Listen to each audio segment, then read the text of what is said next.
It seems like there was a lot of stuff that happened this week in the world of gaming, including Assassin's Creed Shadows getting delayed again. You had an Arrowhead developer give his opinion on DEI, and you also had PlayStation announcing that they want to double down on live services, and a lot more topics to get into. As stated previously, there was an announcement yesterday from Assassin's Creed themselves saying that they would delay the game to March 20th, 2025 for a little bit more time to polish things, get certain things right, because they say that they want to deliver the best experience possible. And with the announcement of this delay, there also came another announcement of a upcoming expansion called the Claws of Awaji, which is supposed to be the first expansion that this is supposed to come out with sometime down the pipeline, where it has 10 hours of additional content, some new skills, gear, and abilities, and probably a lot more things that we don't know yet, just to kind of shy away from spoilers. Now, the first expansion sounds cool, even though I do have a track record of not buying a lot of expansions that they put out for Assassin's Creed, with the exception of Assassin's Creed Odyssey DLC revolving around Darius, the first assassin, which I thought was fucking great. But ever since then, I really ain't been, getting into all the DLCs and extra content that they've added to Valhalla. And for whatever reason, they gave Cassandra a quest line in Valhalla to team up with Eivor as she looks for an artifact, which I guess it has something to do with her finding the staff at the end of Odyssey, causing her to be alive for thousands of years. But that's not there nor there. As far as the delay goes, I would expect that this game is going to be perfectly polished by the time it comes out in March. And I would think it's safe to say that this is the last and final delay. Otherwise, they would have, instead of just giving it a month, they would have, pushed it back to like April or May.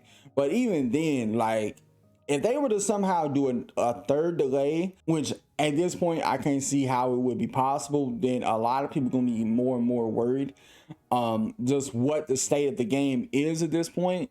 Because what's causing you to delay the game not once but twice? Now, the first time I understood it, because it did, the frame rate did kind of look a little bit choppy, but based off the recent gameplay that they showed in I think it was a few weeks ago or so, I thought it looked pretty decent. Definitely an improvement over what we've been seeing. And this is a game that Ubisoft is banking on to really, like, not necessarily save them from extinction or a buyout, but if anything, it's been reported and speculated that at best it might buy them some time, but it's not going to stop them from being taken over completely.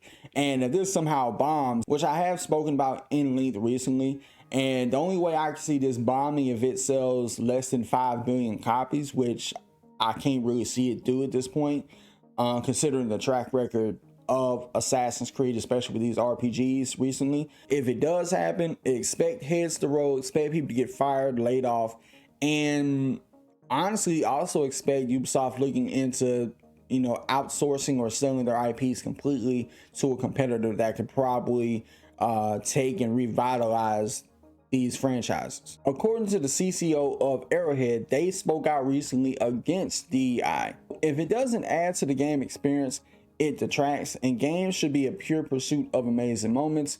I don't like labels, but mankind is united in this extreme xenophobia on Super Earth inclusion, so maybe that's DEI. I really don't care. Make good games, don't make a contemporary political statement. Which, even though I might disagree a little bit with what he says, I think that a lot of devs are going to definitely start speaking out more against DEI, especially now that Trump is in office. Not only does that not bother me, but that should not bother anybody else that is a super fan of Helldivers. They shouldn't do some mass boycott and mass exodus. Oh, we're gonna stop playing the game because he's against DEI.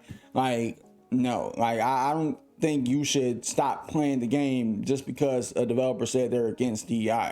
And I would say the same thing if he was all for it. And this is one of the things I wish a lot of other developers would do, would just take a page out of his book. Wait until your game comes out, then talk your shit. But yeah, expect to see more of this in the future. There's a report that states that PlayStation wants to continue to focus on live services. Speaking with Famitsu recently, the PlayStation co-CEO Herman Hulst said that despite the recent failures of Concord, he still believes that the model can be successful, and I'm guessing he's looking at something like Helldivers 2, which funny enough I just got through talking about, as a way to means to say, well, if that game can succeed with all the right formula it needs, then maybe the next one can as well. He did say, quote, the game business is constantly changing due to various factors, including technological advances, new genres, and new ways of playing, wholesale via auto translation. However, one thing that remains constant is people's desire for great entertainment and experiences, and attention to games continues to grow. However, this has also created competition, and like many companies in the industry, we have had to make changes to our business to solidify a more sustainable operating base. We are learning a lot as we establish the ability to develop high quality live service titles within SIE. Helldivers 2 attracted many players through continuous content provision and achieve results that support the potential of live service titles. Granted, Helldivers 2 could be looked at as the exception to the rule, but was it a success nonetheless? Absolutely. Now, people are looking at their upcoming next live service fair games, and we don't know how well that's going to pan out. And it's just one of those wait and see moments, and people are on edge. And there's a big pattern that's here where a lot of people just don't like the idea of live services because they kind of have the same formula, or they follow a certain pattern where it's like when the game starts, it isn't that much content to get into. You have characters that people don't want to play as or get immersed in. And also there's no story involved in it. Now, granted, I'm not saying that every multiplayer game needs a story to tell, but there's so many companies, including PlayStation, trying to chase the success of Fortnite and Apex Legends and a couple other ongoing live service games, GTA Online, for example, as a way of means to sit there and be like, hey, we think that this could be successful. If they can do it, we could possibly do it. My thing is this: if you want to get a successful live service, you have to get some of the best people in the business. If PlayStation really wants to chase Fortnite, chase Apex, and get that success, all they got to do is do a little bit of poaching, pull up in a Ferrari with a bag of Coke and maybe a stripper in the back seat, and ask one of those devs that working on Apex and Fortnite, hey, we got money here. We trying to deliver a hit live service game. Are you with us? And bring in a whole bunch of Coke, no Pepsi, and you might end up landing a few deals there. But seriously, all they got to do is just recruit the best talent out there that's humanly possible, that has a successful track record of putting out great, successful live service games. A new report suggests that Microsoft may bring all their big games to PS5. According to Serkan Toto of Catan Games, he said, quote, 2025 might be the year where they go all in. The $69 billion Activision Blizzard deal, rising costs across the board, the power of forever titles, the huge lead of Sony, and other factors will likely leave Microsoft no choice but to bring them all their big games to PS5 early, including blockbusters such as Gears of War E-Day or Perfect Dark. And at this point, it is kind of a big question mark of what games are going to be only on Xbox and PC, and which one's going to be everywhere: Xbox, PC, PlayStation, even the Switch. It's hard to really tell, but it's really kind of looked at as a case-by-case basis, I guess. Now, if Perfect Dark ends up coming to PS5 or even Gears of War E-Day, I think all of this is just one of the things where gamers win as a whole. If you got more options and more choices to play with these games, whether it's on Xbox, on PlayStation, or PC, everybody wins. And even though fanboys will sit there and tell you, oh no, Xbox shouldn't do this, it devalues their console, and they'll probably throw a hissy fit if they see Gears of War like on a blue PlayStation box. Same goes for Forza Horizon 5, even though that has been widely speculated and rumored to come to PS5 at some point. One recent example is with Indiana Jones. We know that that game is supposed to come out to PlayStation sometime soon. I want to say they said sometime in the spring of this year. So it could be one of the things where with Gears of War E-Day or with Perfect Dark, it could either be a day one release or it could be a timed exclusive where it's like it'll start off on PC and Xbox, then 3 to 4 or even 6 months down the line you'll see it on PlayStation. It could be one of the things, or it could just be an absolute shadow drop.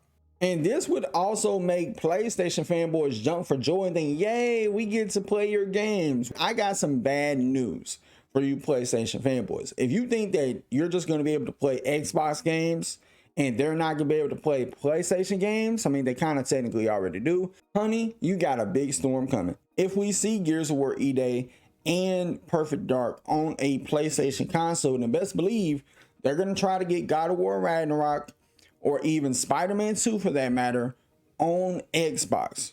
Because this ain't gonna be a one-way street where you get to play with their toys and Jimmy can't play with yours. Oh no, they're gonna be able to play God of War Ragnarok and Spider-Man 2 on an Xbox console, and there ain't nothing you can do about it but whine and complain and just cope, seethe, and maul into oblivion. Because at the end of the day, it's not gonna change anybody's stance on where they should play their games. If you just run out and get a PC just because God of War and Spider-Man goes to Xbox, then you're not a real PlayStation fan, in my honest opinion. You're just somebody who wanted to go to PC as an excuse. You can still play on a PlayStation console, just like how the Xbox guys have still been playing those Xbox titles on Xbox despite it being on PC day one. And it isn't going to be the end of the console war. Y'all still will find a way to find something to console war about. It's just when everybody ends up going third party, the conversation will shift from, oh, my console has better games, to my console has a better refresh rate or a lower DLSS feature. Jargon that I don't even think some of y'all know what it is, but you get the idea. And even if all this does happen, I'm still gonna play on PlayStation. The difference between me and y'all is, I'm going to be honest about it. A new report reads, Sony says there's no major risk of players choosing PC gaming over a PS5, even if the PS5 Pro is $700 and the base console gets a price hike in some regions. In terms of losing users to PCs, responds the company, we have neither confirmed that any such trend is underway, nor do we see it as a major risk so far. Saying that this isn't really a valid concern considering that you went up on the base console. When you do a price increase instead of a price decrease to your base PS5 and you're selling a PS5 Pro for $700, which is really a nothing sandwich. It's not that big of a leap between PS5 and PS5 Pro, with maybe the only exception being a higher frame rate, and I don't even know like how true that is in terms of can you get certain games run to 120 FPS. And even 120 FPS isn't really enough to justify a $700 price just to play games at that high of a frame rate. You might as well go to PC at that point. And honestly, what they should have did from the jump, instead of having a PS5 Pro be $700, what they should have did was reduce the cost of the base PS5 to like what, $350? A PS5 Pro be about the same as what a PS5 would be, $500, or to the very least like $450. And lastly, Xbox teased a developer direct that's going to be slated for January 23rd at 10 a.m. Pacific time, which will be 12 p.m. my time. And it pretty much, you'll see it will be making an appearance Compulsion Games, Sandfall Interactive, and an unannounced secret project, which I think Sandfall Interactive is the ones behind the that turn-based action game that people are really looking forward to. We know Compulsion is putting out South of Midnight, which the gameplay for that game looks pretty solid. And we already know what's going to be there. Fucking Doom. And it's going to have a gameplay review, I'd imagine, and possibly a release date for the Dark Ages. And this secret game that they plan on showing, a Fable gameplay review, showing brand new gameplay for the first time ever of this game in action, not showing the gameplay, not only showing the gameplay, but the RPG mechanics as well. And also, I would imagine we get a brand new release date. Either we get something like that or a Perfect Dark release date, maybe a little bit more gameplay. And hell, if you want to go further down the rabbit hole, we could get a Gears of War E-Day gameplay reveal as well. But with that being said, let me know what y'all think about all these stories in the comments below. Till next time, I'll catch y'all in the next video. Peace.